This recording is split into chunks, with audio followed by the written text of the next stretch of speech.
আমার 3টা বাচ্চা ফালাই তিয়া 6 তারিখে ফলাই গেছে আরে বেটা লইয়া ঘটনা শুনে আমি 11 তারিখে বাড়িতে আসছি 12 তারিখে আমি ওর থানাতে যা পাই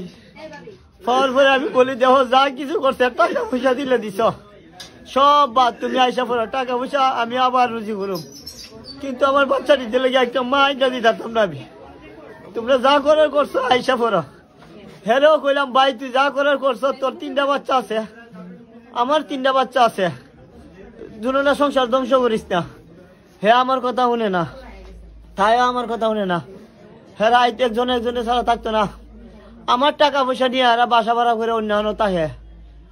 এই খুব বেশি দিয়ে আমি যখন বাচ্চা নিতে ভাই চাই আমার কোথাও ভাইটা লাগা সারা রাত আমার বাচ্চাটি কান্না করে এই কষ্টে আমি আর কুমাইছি এখন যদি আমার ফাঁসি হয় আমার কোনো কষ্ট নাই সৌদি আরবে সকালে 6টা বাজে ডিউটি যাই না 12টা পর্যন্ত ডিউটি করে বউ ফুলা মানে কথা করার সুযোগ পাই না টিয়া পয়সা রুজি করে পাঠাই আর এই বউ ফুলা মানে অন্য পুরুষের লাগে গিয়া বড় কিয়া করে টিয়া পয়সা দিয়ে আমার যা কিছু আছে সব দেয়া দিছে।